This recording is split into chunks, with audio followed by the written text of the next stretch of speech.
Hi everyone, I hope you're doing well. My name is Katie and I'm very excited to film today's video because number one, the miniseries adaptation of Big Little, I didn't even say what the book is called. Today I'm going to be reviewing Big Little Lies and I'm excited because number one, the miniseries adaptation of this book is coming out in less than 2 weeks and it looks fantastic. I can't wait. And number two, because I fucking loved this book. As a mini side note, I'm thinking about bleeping myself in my videos from now on. Let me know what you guys think. I'm never going to stop cursing my videos just because these aren't professional. This is just a hobby and I want to feel like I'm talking to a friend and this is how I talk to friends. Anyway, let's get into a spoiler-free summary and then the pros and cons. So Big Little Lies, it takes place in Australia and I would describe this as contemporary fiction with a focus on family dynamics, but it also has a very slight aspect of mystery and suspense. But I do want to emphasize that is a very slight aspect. By no means would I call this a thriller. So the book is told from the perspective of three mothers who all have children starting off kindergarten at the local, what's it called, Pirawee Peninsula Public Elementary School. So first you have Madeline, who is very, I guess if you want to describe her in a positive way, you would say she's very vivacious and outgoing and feisty. If you want to describe her in a negative way, you could just say that she's like flat out combative. She has 3 children and a husband, and her kind of main frustration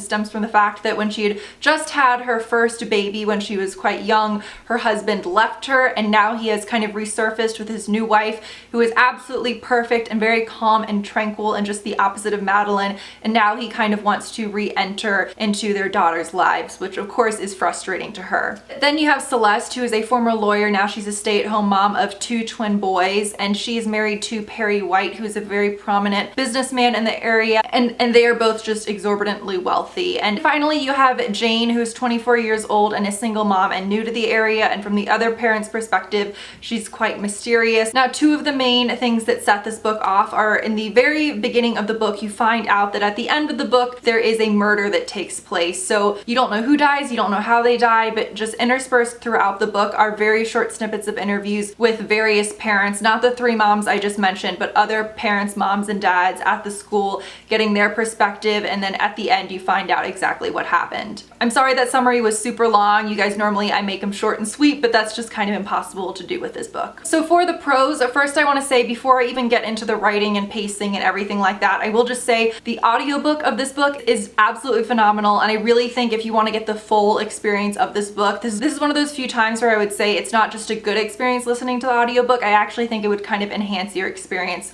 if you were just reading the book. I think it's partially due to the fact that the narrator is from Australia, at least I assume she is. She has an Australian accent, but she also, just her narration and the voices she switches for each of the characters, it's not hokey or corny, it's just done so well, so definitely check out the audiobook. So my main pro for the book was I think the author does a really good job of balancing this book being incredibly witty and funny, but also handling dark subject matter really well. There is some very heavy subject matter, you know, just kind of trigger warnings I'll say for kind of everything, and the author does handle them very realistically and authentically. But then on the other hand, a lot of the book is quite lighthearted, especially those interviews with the parents that are interspersed when the detectives are asking them, you know, about the politics of what was going on at the school and how they think that was connected to the murder. It's also just downright funny, and I found myself laughing quite often with the audiobook. I will say a lot of the humor is quite, I don't know how to describe it, almost mocking in nature. Now I would kind of compare the humor a little bit to the humor that's in You by Carolyn Kepnes. Not that there's a character remotely like him in the book or that the plot or writing is remotely similar,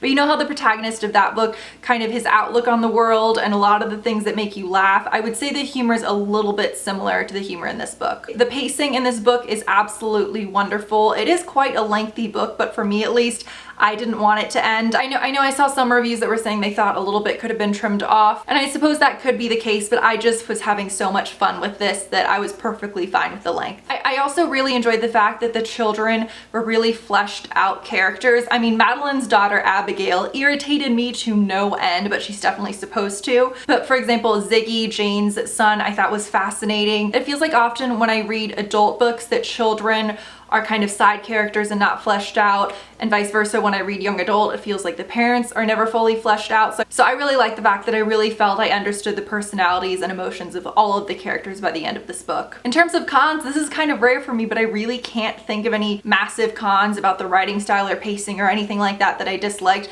I will say I do wish there had been some diversity in the book because there really wasn't any, although it does seem with the TV show they're going to be incorporating some, so that's good. So I would say, and I don't know if this is going to be an accurate description because I've never watched Desperate Housewives, but I would say if like Desperate Housewives was written really well and had some funny and dark elements, and if that sounds appealing to you, I think you'll really like this book. So let me know if you've read anything else by this author because I definitely want to look into her other stuff. Also, please let me know, would you like me to review the first episode of the miniseries, or do you want me to just do a kind of giant wrap-up discussion of the miniseries once it ends with spoilers? I'm definitely not going to do separate video reviews for each episode, so I don't really know how to do it, so definitely know what you guys would prefer. So I hope you guys enjoyed this video, and I will see you guys soon. Bye.